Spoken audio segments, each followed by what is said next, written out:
नमस्कार दोस्तों, हम शिवाजी पढ़ रहे थे और शिवाजी में हम है वो अभी आज बात करेंगे शासन व्यवस्था के ऊपर, प्रशासन के ऊपर। हम शिवाजी में काफ़ी कुछ पढ़ चुके हैं। आज अब लास्ट पॉइंट बचा है जो हमारे लिए काफ़ी ज़रूरी है। शिवाजी के प्रशासन से अक्सर प्रश्न बना करते हैं और काफ़ी महत्वपूर्ण प्रश्न शिवाजी के प्रशासन से देखने को मिलते हैं हमारे को। तो आज हम उसी प्रशासन पर बात करेंगे। और उससे पहले मैं जैसे शुरू करूं तो उससे पहले हमें एक चीज़ ये भी ध्यान रखनी है कि शिवाजी के प्रशासन से क्या होगा, क्या क्या देखना हमें, तो उसको अपन है वो थोड़ा पहले समझ लेते हैं कि शिवाजी के प्रशासन से हम क्या समझेंगे, कौन कौन से आयामों पर हम बात करेंगे। ठीक है, तो एडमिनिस्ट्रेशन सिस्टम ऑफ शिवाजी, और इसमें हम सबसे पहले बात करेंगे शिवाजी का जो राजनीतिक व्यवस्था थी, या यूँ कहिए कि केंद्रीय प्रशासन, और इस पर बात करेंगे हम। प्रशासनिक संरचना पर बात करेंगे। ठीक है, प्रशासनिक संरचना पर कि इतना बड़ा प्रशासन था, क्षेत्र था शिवाजी का, इतना युद्धों में व्यस्त रहते थे, तो किस तरह से केंद्रीय प्रशासन करते होंगे, किस तरह से प्रांतीय प्रशासन करते होंगे, किस तरह से आपके अन्य क्षेत्रों का मतलब तरफ, मौजे, गांव, इनका प्रशासन कैसे चलता होगा। तो ये एक बड़ी बेहतरीन प्रणाली रही होगी शिवाजी की, कि इतना युद्धों में संलग्न होने के बावजूद भी बड़े बेहतरीन तरीके से प्रशासनिक कार्यों का संचालन करते थे। तो उसको समझना बड़ा ज़रूरी है। प्रशासनिक संरचना, केंद्रीय, प्रांतीय, अन्य। उसके बाद में हम देखेंगे कि वित्त प्रशासन, कि पैसे का प्रबंधन कैसे होता था, फाइनेंशियल एडमिनिस्ट्रेशन कैसे चलता था। तो वित्त प्रशासन देखेंगे हम। वित्त प्रशासन के बाद में हम देखेंगे कि उनकी सेना कैसे चलती थी, सैन्य प्रशासन समझेंगे। ठीक है, पूरा का पूरा सैन्य प्रशासन। और सैन्य प्रशासन के बाद में थोड़ा सा हम न्याय प्रशासन भी देखेंगे, न्याय प्रशासन। और अंत में हम इनका देखेंगे धार्मिक प्रशासन, या धर्म के संबंध में बातें। तो ये 6 आयाम शिवाजी के बारे में हमें जानने ज़रूरी है। 5 आयाम, 1, 2, 3, 4 और 5। ठीक है, ये 5 बिंदुओं पर आज हम डिस्कस करेंगे। अब देखो कहाँ तक पहुँचते हैं आज, वो आज के ऊपर है, बट प्रयास ये रहेगा कि हमें वो प्रशासनिक संरचना को ठीक से समझ लें। तो सबसे पहले हम आते हैं केंद्रीय प्रशासन के ऊपर। ठीक है, तो केंद्रीय प्रशासन में अगर अपन बात करें विद्यार्थियों, तो सबसे बड़ी बात देखिए इस समय कि केंद्रीय प्रशासन का जो सिस्टम था वो कैसे काम करता था।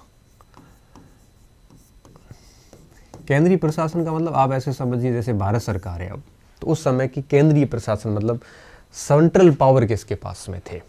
तो केंद्रीय प्रशासन में अगर अपन पॉइंट टू पॉइंट बात करें तो कुछ इस तरह से स्ट्रक्चर सामने आता है। ठीक है, आप ध्यान से समझते जाना, चीज़ें समझ में आती जाएगी।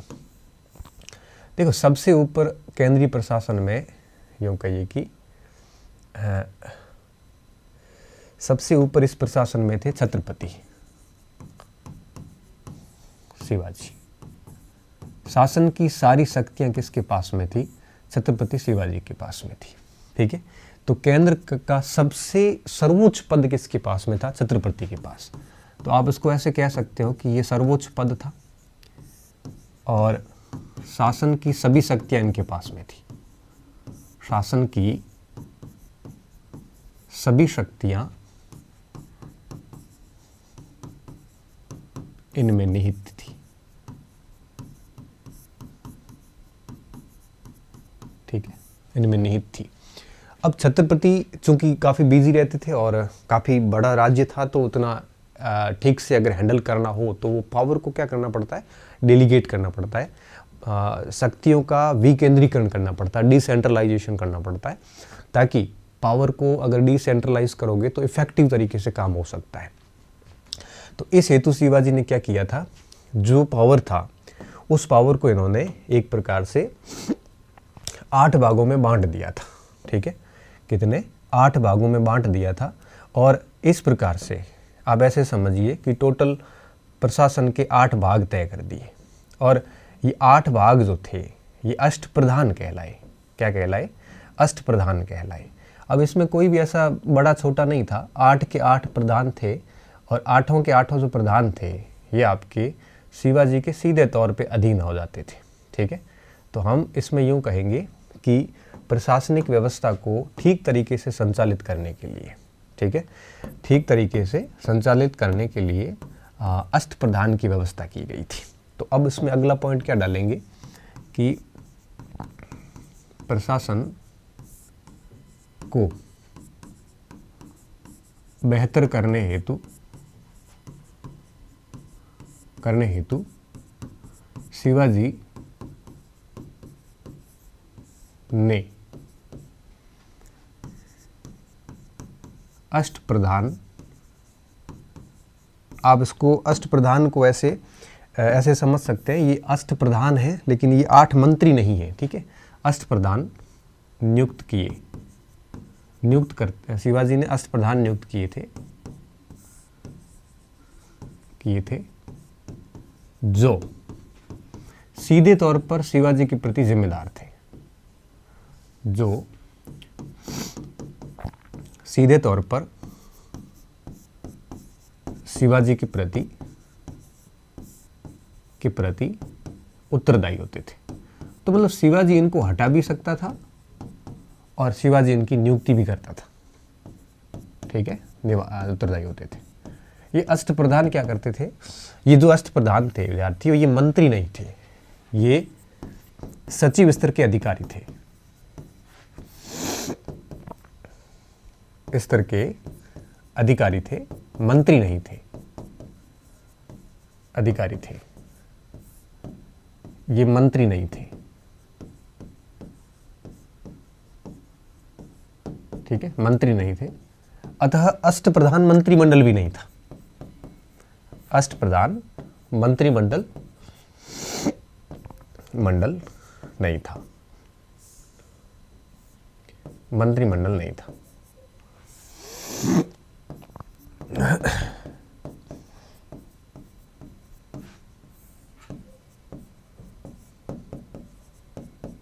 इस चीज का ध्यान रखना कि अष्टप्रधान मंत्रिमंडल नहीं था।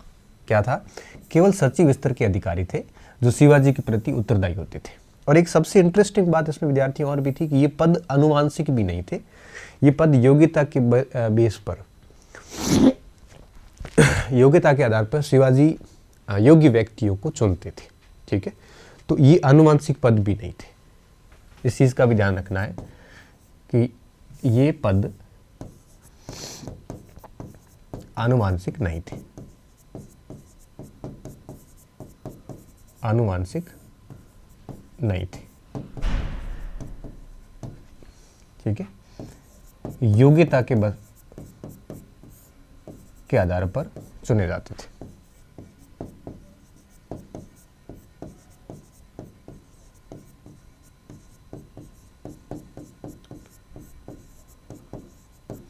ये आनुवांशिक नहीं थे। बहुत इंपॉर्टेंट बात बता रहा हूँ। देखो विद्यार्थी, होता है कि आजकल सवाल ऐसे पूछे जाते हैं कि निम्नलिखित में से कौन सा कथन अष्टप्रधान के संबंध में ठीक नहीं है।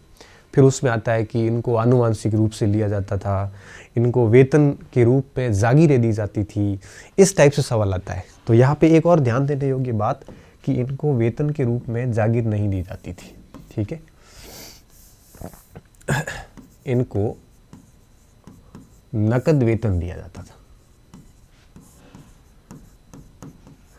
इनको नकद वेतन दिया जाता था। जागीर प्रथा बंद कर दी थी,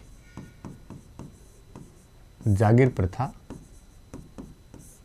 बंद कर दी थी, बंद कर दी थी। ठीक है, तो ये पॉइंट बहुत इंपॉर्टेंट पॉइंट है। ये देखो, जो पॉइंट्स मैं बता रहा हूँ, ये पॉइंट्स एक अष्टप्रधान का यूं कहिए कि निचोड़ है। और कोई भी तथ्य अगर पूछा जाता है कथनों के संबंध में कि कौन सा कथन ठीक है कि नहीं है, तो ये पॉइंट्स वापस उसमें आ जाते हैं। तब वो पॉइंट बड़े प्यारे लगते हैं उस समय, कि मतलब बड़े शानदार लगेंगे। लेकिन अभी अगर उसके ऊपर ध्यान नहीं दोगे ना, तो निश्चित रूप से आपके ये दिक्कत खड़ी कर सकते हैं। तो इस चीज़ के प्रति आपको थोड़ा ध्यान रखना है। तो ये मेन विशेषताएं थी, ये जो मैंने बता दी इतनी। अब कुछ ऐसे पॉइंट्स जो हमें और एक्स्ट्रा ध्यान रखने चाहिए कि अब जो ये व्यवस्था है यहाँ पे, ये अष्टप्रधान की व्यवस्था, तो बहमनी के मोहम्मद गवाह की भी कुछ ऐसी ही व्यवस्था थी। बहमनी के मोहम्मद गवाह की व्यवस्था भी इस प्रकार की थी, इस प्रकार की थी। एक पॉइंट और, यह व्यवस्था कौटिल्य के अर्थशास्त्र व शुक्राचार्य नीति के अनुरूप थी। उनमें भी कुछ ऐसी बात कही गई है। तो अष्टप्रधान किसके थे? शिवाजी के थे। और इन अष्टप्रधानों को सबसे अंतिम बात संभाजी ने खत्म कर दिया लास्ट में। ठीक है, किसने खत्म किया? जो इनके उत्तराधिकारी हुए शिवाजी के, संभाजी, संभाजी द्वारा अष्टप्रधान को समाप्त किया गया, अष्टप्रधान को समाप्त किया गया, समाप्त किया गया। ठीक है, तो अष्टप्रधान को समाप्त समटाइम्स ऐसे ही पूछ लेते किसने किया था, तो अष्टप्रधान को समाप्त शिवाजी के जो उत्तराधिकारी हुए संभाजी, उन्होंने एक प्रकार से इसको समाप्त किया था। तो अगर जदुनाथ सरकार की बात माने तो जदुनाथ सरकार क्या कहते हैं कि मध्ययुगीन राजतंत्र की अनोखी घटना थी, कि जिसमें राजतंत्र भी था और शासन शक्तियों का एक प्रकार से वितरण भी था। तो जदुनाथ सरकार इसके बारे में क्या कहते हैं कि मध्ययुगीन राजतंत्र की अनोखी घटना, की अनोखी घटना, जदुनाथ सरकार, सरकार का, रानाडे का, जायसवाल का जब भी कोई स्टेटमेंट आएगा तो हमेशा शिवाजी के फेवर में आएगा। क्यों? क्योंकि राष्ट्रवादी इतिहासकार थे, उन्होंने हमेशा इससे संबंध में बात की थी। ठीक है, और जब फारूकी का स्टेटमेंट आएगा या आपके साम्राज्यवादी इतिहासकार जैसे स्मिथ थे, ग्रांट डफ थे, मील था, इनका स्टेटमेंट आएगा तो हमेशा शिवाजी के खिलाफ आएगा। तो देखो क्या होता है ना विद्यार्थियों, सबसे एक इंटरेस्टिंग बात बताता हूँ। इतने कथन है जिसकी कोई सीमा नहीं है। मैं कई बार कहता हूँ ना कि अपने पढ़ाए हुए में से 90% सवाल आ जाएंगे, वो 10% छोड़ता किस लिए हो? 10% में ऐसी चीज़ें आती जैसे कथन है, कोई स्टेटमेंट। आप सोचिए कि दुनिया में लाखों इतिहासकार हुए ना, हजारों तो पक्के ही हुए। इन हजारों इतिहासकारों ने किताबें लिखी, सभी ने अपने अपने स्टेटमेंट दी। अब कहीं से कोई स्टेटमेंट उठा के डाल दिया ना, तो उसकी कोई गारंटी नहीं ले सकता, ना किताब ले सकती, ना मैं ले सकता। तो पूरे पेपर में 3-4 ऐसे कथन आते हैं। एक तो वो हमारी सीमा से बाहर होते हैं, वो मेरी नहीं कि हर किसी की सीमा से बाहर होते हैं, हर पुस्तक की सीमा से भी बाहर होते हैं। कोई रट रटाया आ जाता है तो ठीक है, अगर कोई टेढ़ा स्टेटमेंट आ गया तो अपन कुछ नहीं कर सकते। एक हम यहाँ पे कमज़ोर रह जाते हैं, हम क्या सभी। दूसरा, हम कौन से सवाल छोड़ते हैं? कई बार कोई ऐसा अंदर से कोई फैक्ट निकालते हैं जो प्रचलन में होता नहीं है, और बहुत ही रेयर फैक्ट जिसे आप कहते हो, जो सामान्यतः किताबों में मिलता नहीं है। ठीक है, तो ऐसे कुछ फैक्ट छूट जाते हैं। कुछ ऐसे प्रश्न जो बहुत ही रद्दी होते हैं, मतलब जिसको हम सोचते भी नहीं कि ऐसा भी कोई पूछ सकता है। तो पूरे पेपर में 10% सवाल ऐसे होते हैं जो बहुत ही रद्दी टाइप के हो, चाहे यार बहुत रेयर टाइप के हो, या फैक्ट टाइप के हो, या कोई किताब हो। हाँ, किताब भी तो उस इतिहासकारों की क्या कथन और किताब एक ही बात है, उन किताबों से कथन लिए जाते हैं। तो ऐसे 10% सवालों पर हम कभी डाउट करते हैं, हर बार डाउट करते हैं। हाँ, लेकिन कई बार हमारा अगर दिनमान घर पे होता है ना, टीचर का और आपका भी, तो सवाल ऐसे आते नहीं। जैसे अभी कॉलेज लेक्चर का जब पेपर हुआ ना, तो वर्ल्ड हिस्ट्री में हमारे 48 में से 46% डायरेक्ट क्लासरूम से आए थे, अपने इन्हीं वीडियो से आए थे। सिर्फ 2 प्रश्न ही बाहर गए थे, क्योंकि उसमें ऐसे कथन और किताब, यहाँ बाहर जो गया ना, एक किताबों का ही बाहर गया, और एक सवाल कोई और, कोई छोटा मोटा कोई रेयर फैक्ट था। तो इस इससे से बाकी जो 90% सवाल आते हैं जो सामान्य प्रचलन के होते हैं वो हमारे से बाहर नहीं निकल सकता।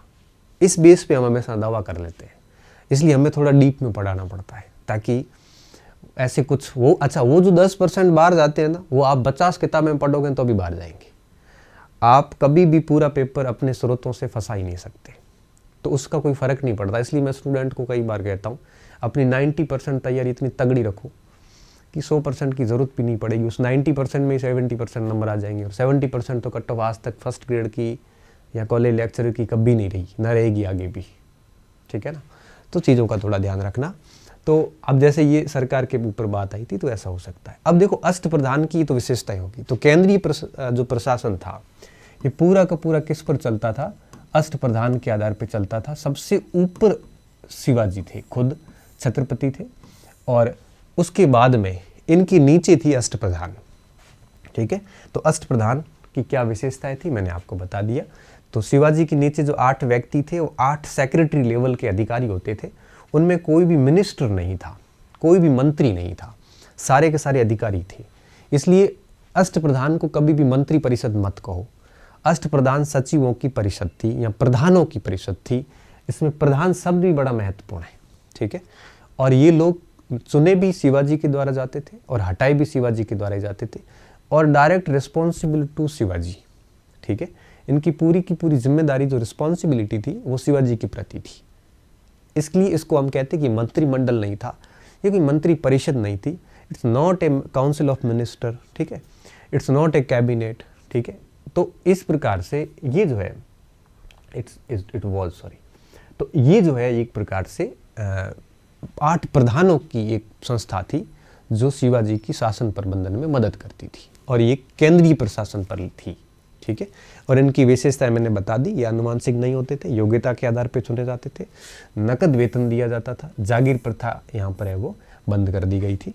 और मोहम्मद गवाह की भी एक ऐसी विशेषता हुआ करती थी, सेम इस टाइप की, और इस प्रकार से पॉइंट होता था, ठीक है। अब हम बात करेंगे कि अष्टप्रधान थे कौन से। ये सबसे बड़ा महत्वपूर्ण विषय है कि अष्टप्रधान थे कौन से। तो अब अष्टप्रधान थे कौन से, उसमें मैं आपके 8 के बारे में बात करूंगा, ठीक है। सबसे पहला नंबर लगता था पेशवा का। अच्छा, एक चीज और ध्यान रखना, इसमें जो दाएं तरफ लिखे हुए हैं वो दाएं तरफ बैठते थे शिवाजी के, और जो बाएं तरफ लिखे हुए बाएं तरफ बैठते थे, ठीक है। वैसे याद रखने की जरूरत नहीं कि कौन दायां बैठता था कौन बायां बैठता था, फिर भी मन में अगर किसी के थोड़ा बहुत भी हो ना तो आप इसको इस हिसाब से याद कर सकते हो, ठीक है। अब ये पद जो था पेशवा का, मैं बहुत पॉइंट टू पॉइंट नोट कर रहा हूँ, बाकी आप खुद हिसाब से लिख लेना। ये एज ए प्रधानमंत्री होता था, और इसे अपन उप राजा कह सकते हैं, क्योंकि मेन राजा तो शिवाजी था, ये एक प्रकार से उप राजा था। और जब भी शिवाजी अनुपस्थित होते थे तो यह अपने कार्यालय से, इसका कार्यालय कहलाता था हुजूर दफ्तर, हुजूर दफ्तर इसका कार्यालय होता था। और से सभी प्रकार के कार्य संपादित करता था।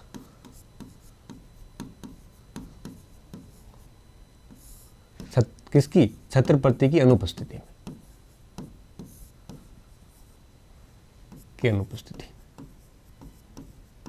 जब भी कोई आदेश आता था और उसके नीचे मुहर लगानी होती थी तो मुहर भी इसी व्यक्ति की लगती थी। तो ये सबसे मेन था, इस चीज़ का ध्यान रखना।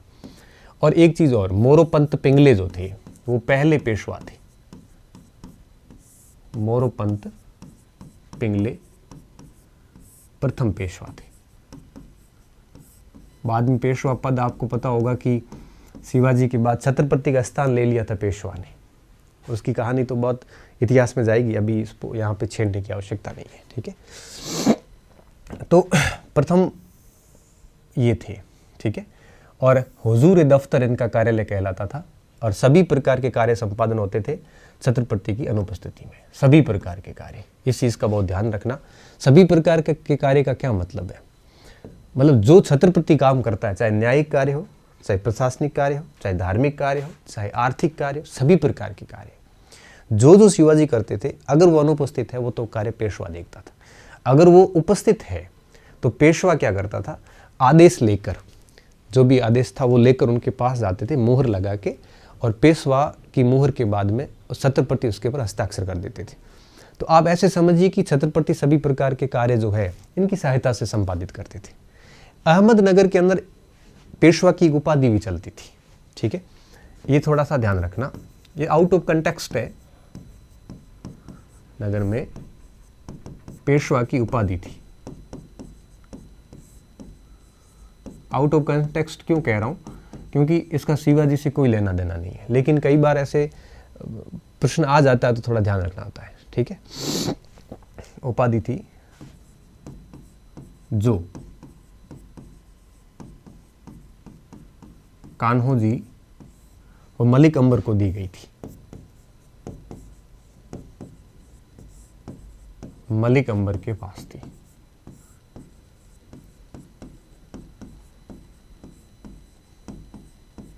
ठीक है, तो ये पेशवा था और पेशवा के ये सब कार्य थे। पेशवा के बाद में जो दूसरा नंबर लगता था वो लगता था अमात्य का। अमात्य को हम पंत भी कहते थे और इसको मजूमदार भी कहते हैं, ठीक है, मजूमदार भी कहते हैं, ये इसके नाम है, पहली बात। दूसरी बात, जितने भी वित्त मंत्रालय जो था, वित्त कहो चाहे राजस्व कहो, है ना, या लेखा जोखा विभाग कहो, ये पूरा कार्य इसके पास में था। लेखा जोखा विभाग ये किसके पास में था, ये अमात्य के पास में होता था। और एक मैंने आपको लिखवाया था पाठ के स्टार्ट में, रामचंद्र पंत का नाम, नीलकंठ, ये प्रथम अमात्य थी।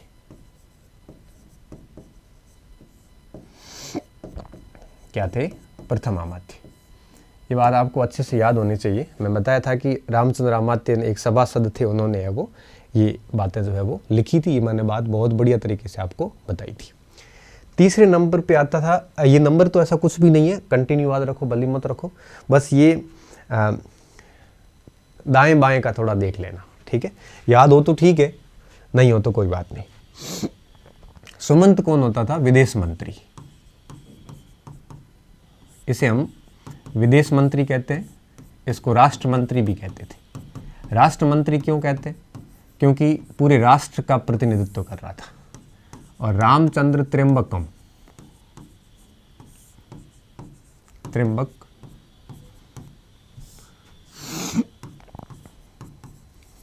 ये प्रथम सुमंत थे।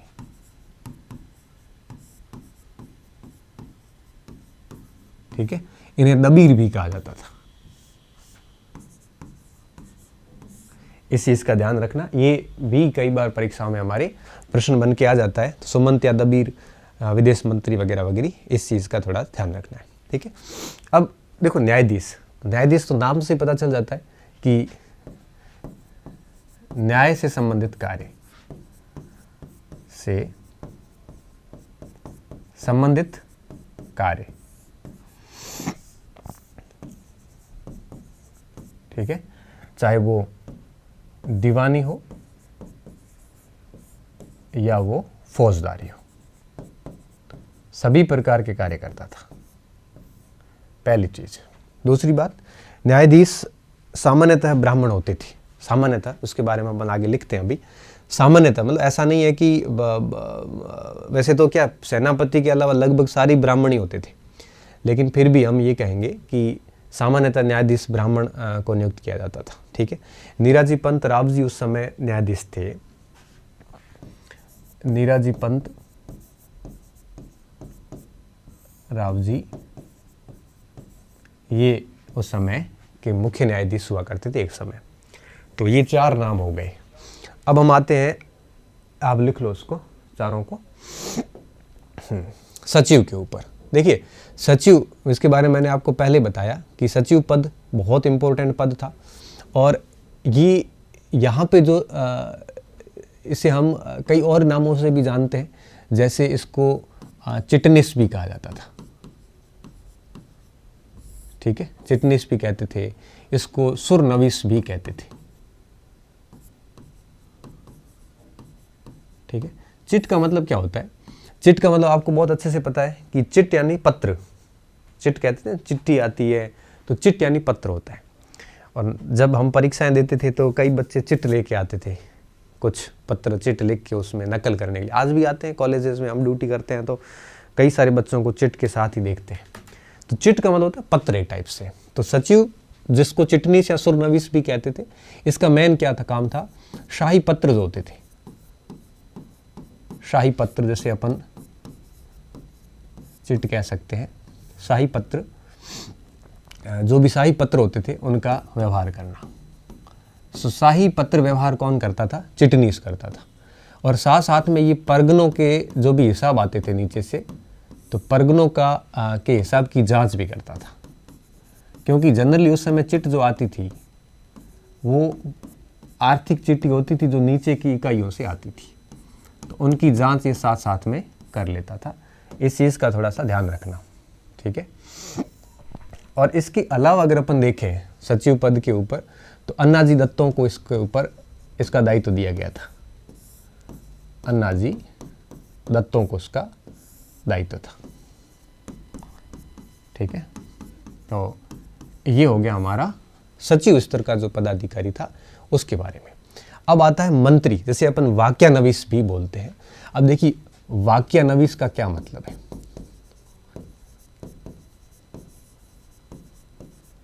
वाक्यानवीस, देखिए वाक्य का क्या मतलब होता है, आपको बहुत अच्छे से पता होता है कि जब भी हम कहीं बोलते हैं कि क्या वाक्य हो गया, कभी जब भी किसी से कोई घटना के बारे में बात करते हैं तो हम सीधा यही पूछते हैं कि क्या हो गया, क्या वाक्य हुआ है आज। वाक्य का मतलब होता है कोई छोटी मोटी घटनाएं होनी, जो भी कुछ सूचनाएं होती थी या कोई मामला उठता था, जो कोई चीज़ें होती थी उसको वाक्य बोलते हैं। तो जो भी घटनाएं होती थी उनको वाक्य बोलते हैं। और ये घटनाएं जितनी भी होती थी वो सारी की सारी ये वाक्यानवीस, दिन पूरे के जो भी वाक्य होते थे उनको ये संकलित करता था। तो इसमें हम क्या लिखेंगे कि राजा के दैनिक कार्य, राजा के दैनिक कार्य व प्रतिदिन की घटनाओं वाक्यों का ब्यौरा रखता था, ये ब्यौरा रखता था, ठीक है। तो चिटनीस और वाक्यानवीस, इसे आपको नाम से पता चल जाएगा। तो ये एक प्रकार से सुरक्षा और गुप्तचर विभाग का भी काम देखता था कि देश के अंदर जो है गुप्तचर किस तरह से फैले हुए हैं, कहाँ कहाँ से सूचनाएं लानी है। तो ये काम आज गृह मंत्रालय का है। तो ये एक प्रकार से यूं कहिए कि गृह मंत्री जैसा काम हो गया, ठीक है। सुरक्षा का मतलब इंटरनल सिक्योरिटी से था, देश के अंदर की सुरक्षा से था, शिवाजी के अपने प्रांतों की सुरक्षा से था। बाहरी सुरक्षा तो सारे नौबत करता था, जो अभी आगे आएगा सेनापति के रूप में। लेकिन आंतरिक सुरक्षा पूरे गुप्तचर भेजे हुए थे कि राज्य में कहाँ पे कौन सी घटना हो रही है, इन सारी चीज़ों का इसका ध्यान रखना पड़ता था, ठीक है। और दत्तोजी पंत के पास में दायित्व था, ठीक है। दत्तोजी पंत के पास में ये दायित्व था और ये बहुत इंपॉर्टेंट है। वाक्यानवीस का सवाल कई बार परीक्षाओं में पूछा जाता है। तो वाक्यानवीस भी कहते हैं इसको, अपन मंत्री भी कहते हैं। तो इस चीज़ का आपको थोड़ा सा ध्यान रखना है, ठीक है। अब आता है सरे नौबत।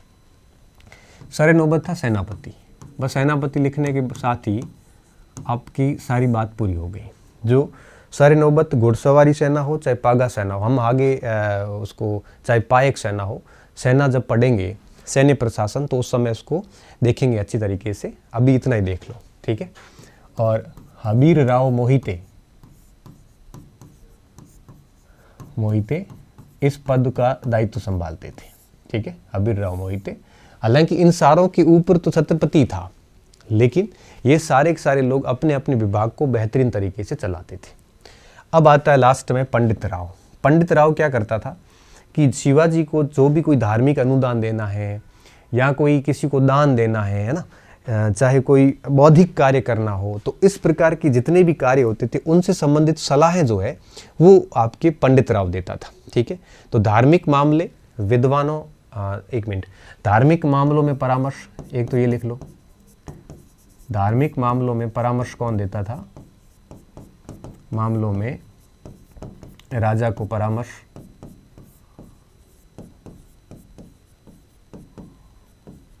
परामर्श, पहली चीज।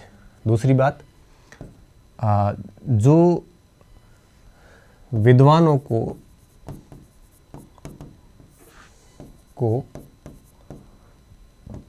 और धर्म को अनुदान देने का काम भी इसका ही था कि किसको कहाँ जमीन देनी। जैसे शिवाजी मस्जिदों में जो लाइट जलती थी, लाइट मतलब सिर्फ तेल से जलती थी, जो बत्ती जलती थी, उस तेल के खर्चे के लिए भी आसपास के क्षेत्र अनुदान में शिवाजी ने दिए थे। तो मस्जिदों के लिए कहाँ देना था, किस बाबे को, जैसे बाबा याकूब को उन्होंने एक आश्रम बना के दिया था, ठीक है ना, फकीरों का सम्मान करता था, ब्राह्मणों के साथ क्या करना है। तो जितने भी धार्मिक मामले थे या विद्वानों से संबंधित जो भी कुछ अनुदान होते थे, वो सारे के सारे आपके ये पंडित राव की सलाह से होते थे, ठीक है। रघुनाथ राव पंडित इस पद को शोभित करता था, पंडित इस पद पे था, ठीक है।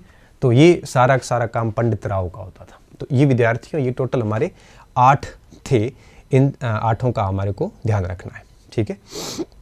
तो आपके सामने जो यूं कहिए कि ये दाईं तरफ है, ये दाईं तरफ का मतलब ये जो है ना सचिव मंत्री, ये सब दाएं बैठते थे और ये बाएं बैठते थे।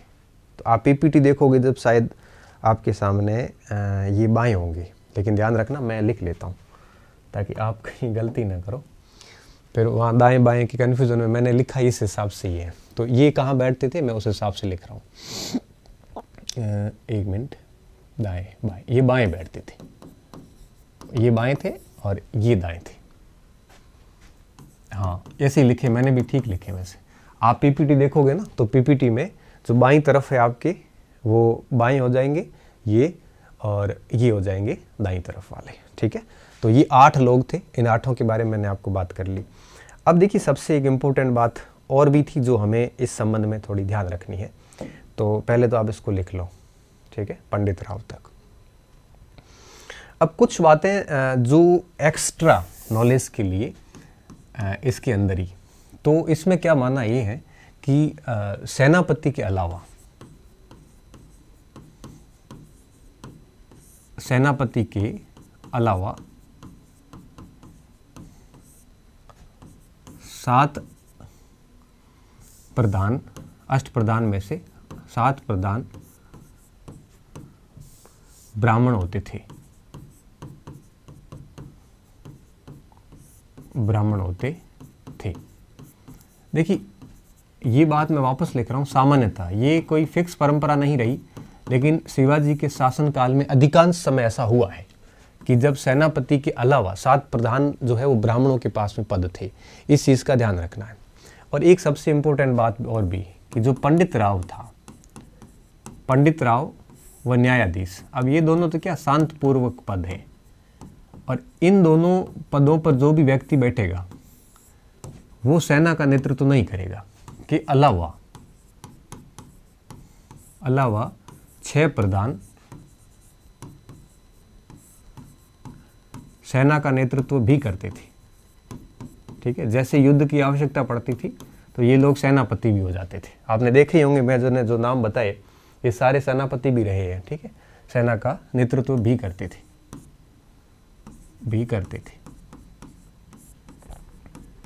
ठीक है। तो मतलब आप ये समझिए कि प्रत्येक प्रधान के पास में कोई एक विभाग नहीं था, इनके पास में कई सारे विभाग होते थे, ठीक है। तो ये आप ऐसे समझिए कि मेन पॉइंट्स थे, हमें ध्यान रखने। ये केंद्रीय प्रशासन था जो शिवाजी का एक प्रकार से चल रहा था। अब हम आगे बात करेंगे केंद्रीय प्रशासन के बाद में प्रांतीय प्रशासन की, ठीक है। तो मुझे इतना उम्मीद है कि आपको आज अभी जो हमने बात शुरू की केंद्रीय प्रशासन की, ये समझ में आ गई होगी। अब मैं बात करूंगा प्रांतीय प्रशासन की, कि प्रांतों का प्रशासन उस समय कैसे चलता था, ठीक है। और प्रांतों का जो मेन प्रशासन था, इसको आप ऐसे समझिए कि हम एक पहले स्लाइड ले लेते अलग।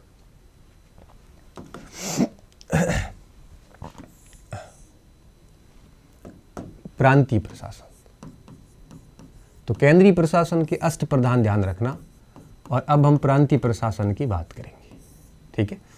अब शिवाजी ने अपने सारे प्रांतों को 4 भागों में बांट रखा था। मैं आगे समझाता हूं आपको शिवाजी के अंदर कितने भाग थे। शिवाजी ने अपने स्वराज्य को 4 भागों में विभाजित किया था। 4 भागों में प्रांत कह सकते हैं हम इसको, विभाजित किया था। मैं आगे समझाता हूं आपको, किया था। पहली बात तो आपको ये ध्यान रखनी है, ठीक है। दूसरी बात, अब 4 प्रांत बनाए टोटल। अब जो प्रत्येक प्रांत था, चाहे उत्तरी प्रांत हो चाहे दक्षिणी प्रांत हो, अब प्रत्येक प्रांत का जो मेन अधिकारी था उसे सर कानून या देश अधिकारी कहते थे। प्रत्येक प्रांत का मुख्य अधिकारी क्या कहलाता था? देशाधिकारी, या उसको अपन सर कानून या सर सूबेदार, ये 3 नाम आते मेन, ठीक है। ये नाम किसके हैं? ये प्रांतों के अधिकारियों के नाम है, ठीक है। तो साहित्य में अलग अलग नाम मिलते हैं, हमें तीनों को याद रखना है। मुख्य अधिकारी कहलाते थे, ठीक है, कहलाते थे। और ये लोग जो है आपके, यूं कहिए कि पूरे प्रांत की शासन व्यवस्था का जिम्मा जो था इन व्यक्तियों के पास में था। सबसे बड़ी बात ये थी। और इनको वेतन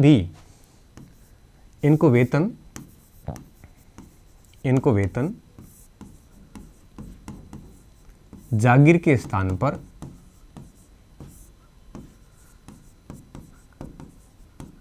पर नकद रूप में दिया जाता था। नकद रूप में दिया जाता था, ठीक है। तो कहने का मतलब ये था कि एक जगह आएगी जहां जागीर के रूप में वेतन दिया है, वो मैं आपको रेवेन्यू सिस्टम में समझाऊंगा।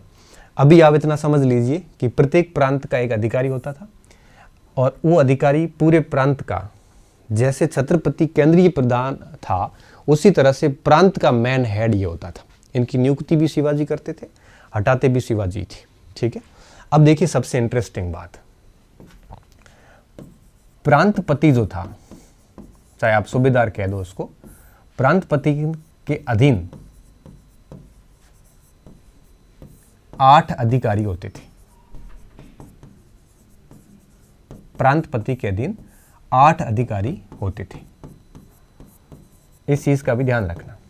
ये अष्टप्रधान नहीं थे, ये हर प्रांतपति की सेवा के लिए 8 अधिकारी थे। सेवा का मतलब सर्विस के लिए, जो कोई लेखाकार होगा, कोई कार्यालय प्रभारी होगा, कोई दफ्तर का काम देखेगा, कोई आपके रोकड़िया होगा जो कैशियर का काम करेगा, है ना।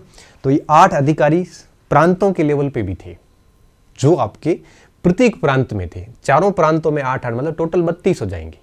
हर प्रांत में 8-8 कर्मचारी होते थे, अधिकारी होते थे, जो देश अधिकारी के अधीन होते थे, ठीक है। इसको अपन थोड़ा सा और समझते हैं कि शिवाजी के 4 भाग हो गए प्रांतों स्वराज के, और इसके अंदर आपके ऐसा समझिए कि 8 जो अधिकारी होते थे, मैं उनका नाम लिख लेता हूं यहाँ पे, ठीक है। दीवान होता था, जो प्रत्येक प्रांत के अंदर एक दीवान नियुक्त किया जाता था, जो सेक्रेटरी का काम करता था, जो आपके फाइनेंशियल मैटर भी देखता था, सभी प्रकार के मैटर देखता था। तो ये प्रांतपति का मेन सचिव होता था। दूसरा होता था मजूमदार, जो लेखाकार का काम करता था, अकाउंटिंग की काम करता था। इसके सपोर्ट के लिए फड़नवीस बैठता था। और एक होता था दफ्तरदार, जो आपके कार्यालय है उसका, उस कार्यालय के पूरे का प्रभारी होता था, ठीक है। इसके अलावा एक होता था कारखानेस, जो आपके रसद अधिकारी होता था। चिटनीस, वापस वही पत्राचार, जमादार जो जमाएं करता था, खजांची होता था। और 8वां पोर्टनीस मतलब रोकड़िया मतलब कैशियर, जो कैश काउंट करने का काम करता था। तो ये जो 8 अधिकारी थे विद्यार्थियों, यह 8 अधिकारी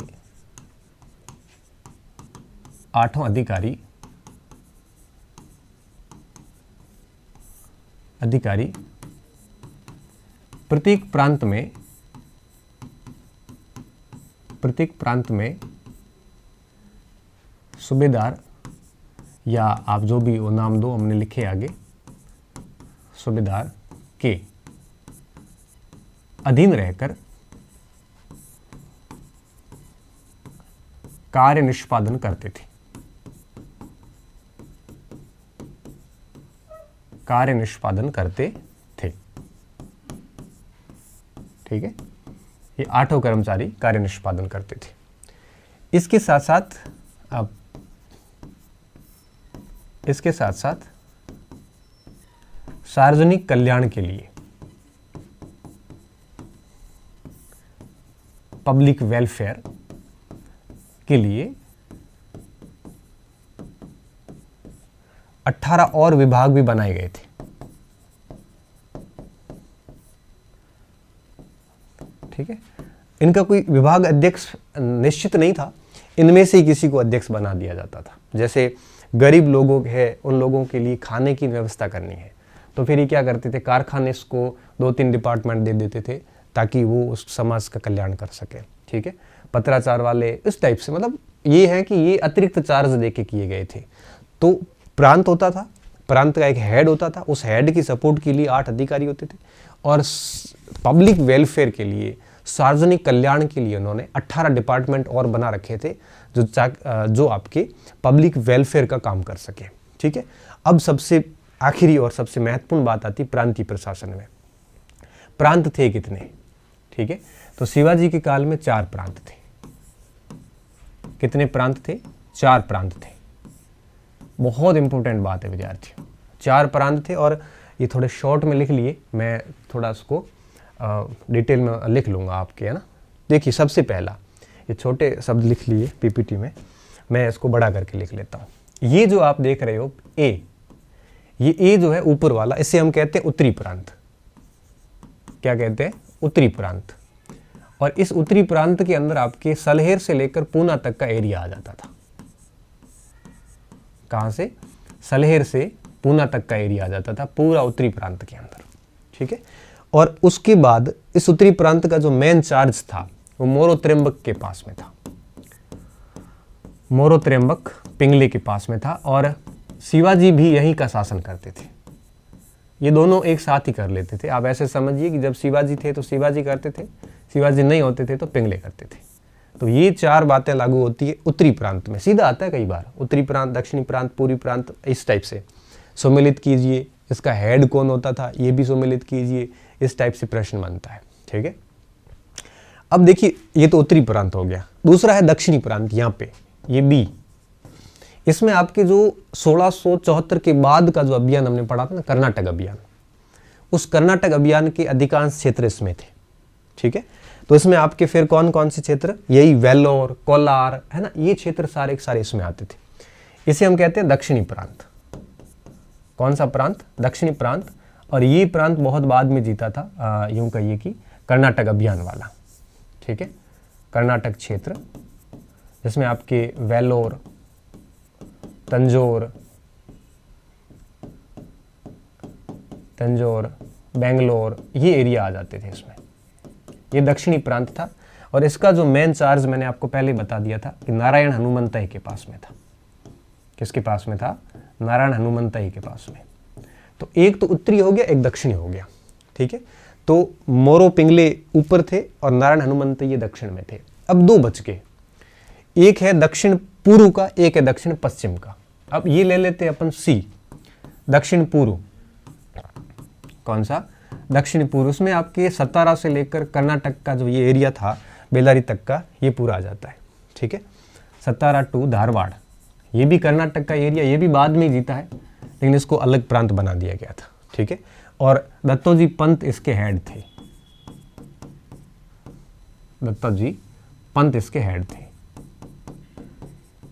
तो ये आता है आपके दक्षिण पूर्वी का।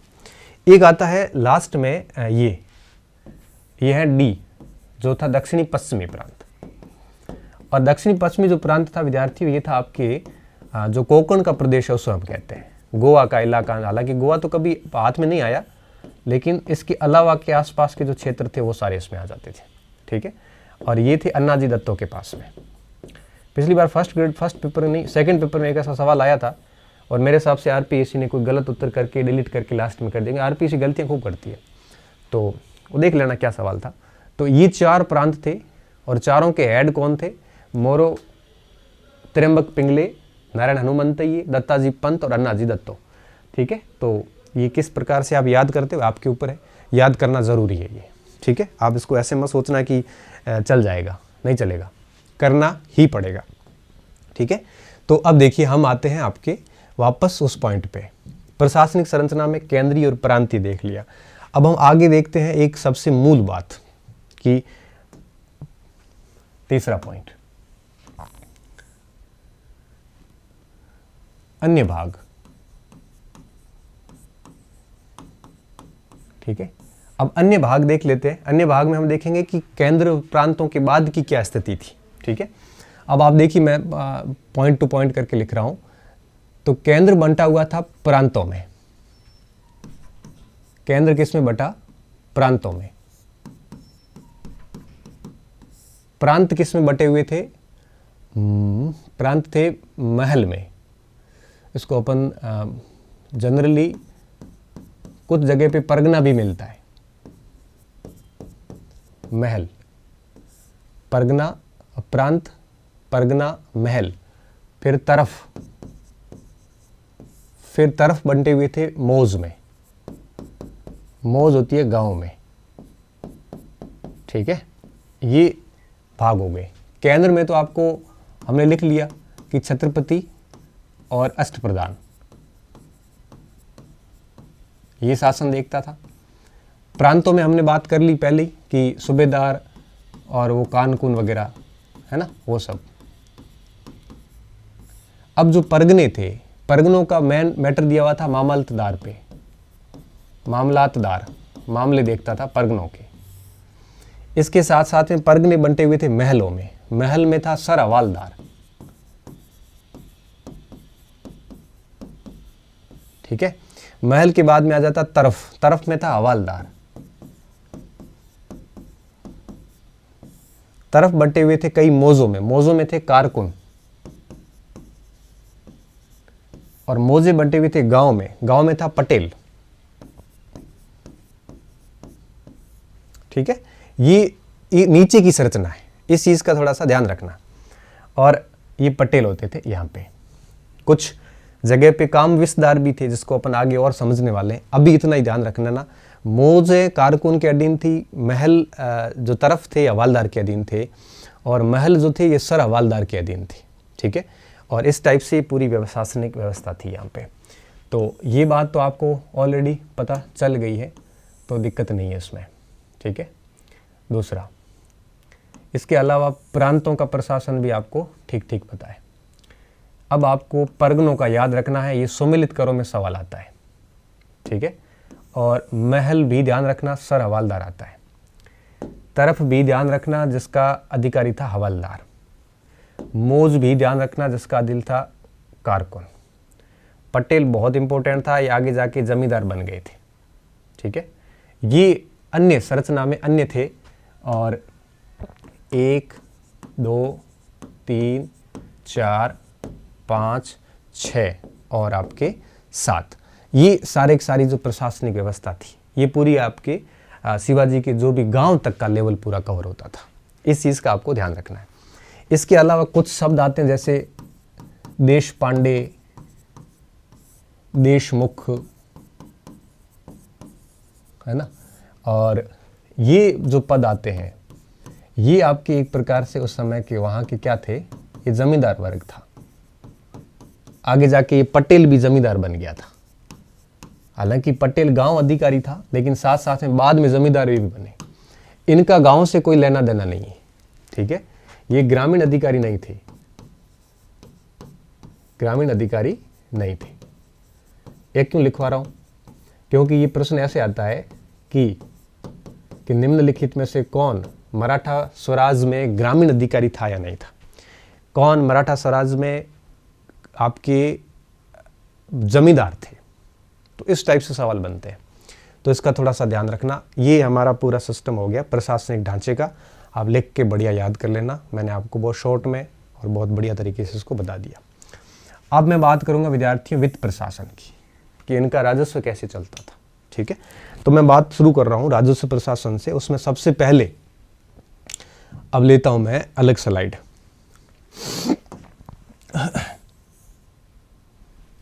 राजस्व प्रशासन,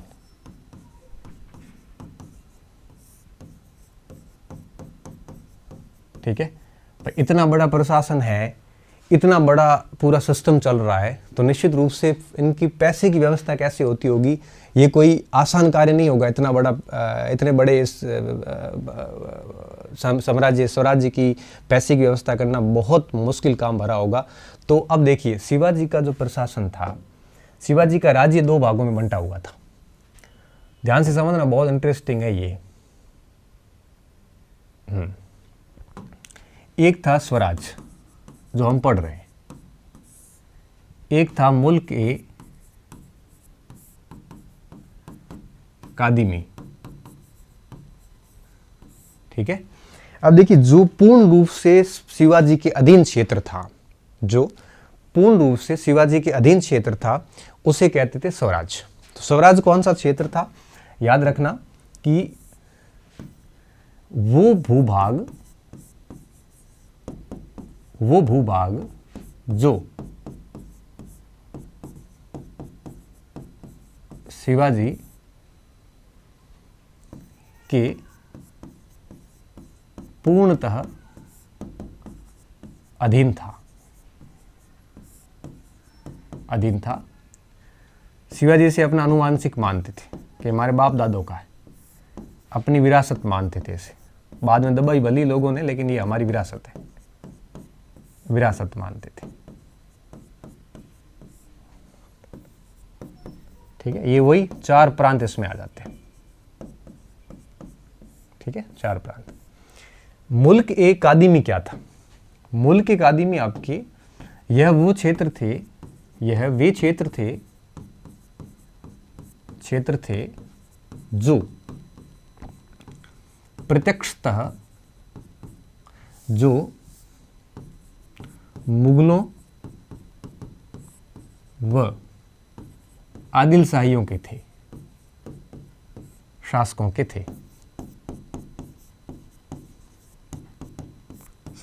थे,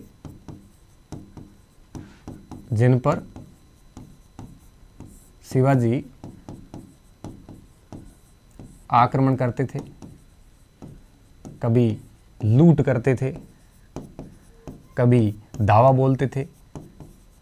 एक ही बात है, धावा कई बार ठोक के वापस चला जाना, मिलना कुछ नहीं था। लूट में पैसे भी साथ में आ जाते थे, आक्रमण लड़ाई करके निकल जाते थे, चीजें सारी एक ही है, धावा करते थे। इसे मुल्कगिरी बोलते हैं, प्लंडरिंग आप कह सकते हो इंग्लिश में, मुल्कगिरी कहते हैं। ये मुल्कगिरी शब्द है मुस्लिम शब्द क्यों है? क्योंकि मुसलमानों के अंदर इस्लाम में एक व्यवस्था है कि जो शासक हुए, मोहम्मद बिन कासिम हो चाहे जितने भी, ये लोग क्या करते थे, जो एक्सटर्नल एरिया है मुस्लिम एरिया से बाहर, वहाँ पे अटैक करके और संपदा लूटते थे, और उसको वो मुल्कगिरी बोलते थे कि दूसरों के मुल्क पे अटैक करके धन हासिल करना। ये व्यवस्था तो उनकी थी, लेकिन अपना ही शिवाजी से 1000 साल पहले मुसलमानों में चलती थी। और वो लोग अपनी सुरक्षा के लिए, जो बाहरी लोग हैं, वो इस्लाम को टैक्स देते थे, उसे मुल्कगिरी कर बोलते थे। ब्रिटिशर्स पठानों को मुल्कगिरी देते थे कि पठान लोग हमारे ब्रिटिश आर्मी पर अटैक ना करें, ठीक है। तो जिन पर शिवाजी आक्रमण दावा करते थे, इसे मुल्कगिरी कहते थे, ठीक है। मुल्कगिरी से बचाव के लिए टैक्स भी लिए जाते थे। अब देखिए, इस बात को अपन क्यों लाए बीच में।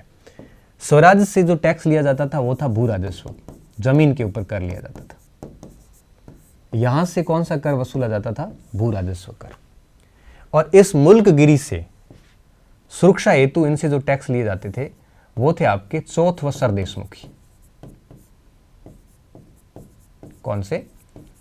चौथ व सरदेशमुखी। समझाऊंगा मैं बहुत डिटेल से आपको।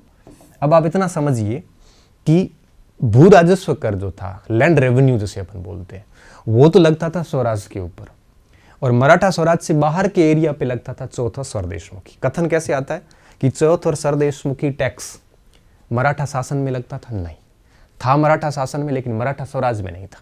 मराठा स्वराज के अंदर जनता लैंड रेवेन्यू देती थी, लगान देती थी, और बाकी चौथ सरदेशमुखी वो एरिया देते थे जो मराठा स्वराज से बाहर थे और शिवाजी वहां पे अटैक करते थे और मुल्कगिरी के बदले दिया जाता था ताकि उनकी सुरक्षा हो सके। इनको और डिटेल में समझेंगे हम। तो राजस्व प्रशासन में ये दो चीजें आ जाती है, इसको आपको याद रखना है। ठीक है, क्या क्या याद रखना, मैंने सारी बातें करी आपसे। चौथ याद रखना, सरदेशमुखी याद रखना, मुल्कगिरी वगैरह, ये पॉइंट सारे याद रखना, बहुत इंपॉर्टेंट पॉइंट है ये। तो शिवाजी का पूरा राज्य दो भागों में बटा था। स्वराज, स्वराज से जो राजस्व आता था वो था भू राजस्व, और दूसरा ऐसा एरिया जहां अटैक करते थे, जैसे अहमदनगर, जुनेर, ये मुगलों के एरिया थे, आदिल शाही राजाओं के एरिया, इन पे अटैक करके जनता को जो परेशान करते थे तो उनके बदले जो टैक्स मिलता था चौथ और सरदेशमुखी मिलता था। ये राज्य के बाहर से लिया जाता था और ये राज्य के भीतर से लिया जाता था। ठीक है, अब हम आगे क्या देखने वाले हैं, अब हम आगे ये देखने वाले हैं कि भू राजस्व को समझेंगे, फिर समझेंगे चौथ को, फिर समझेंगे सरदेशमुखी।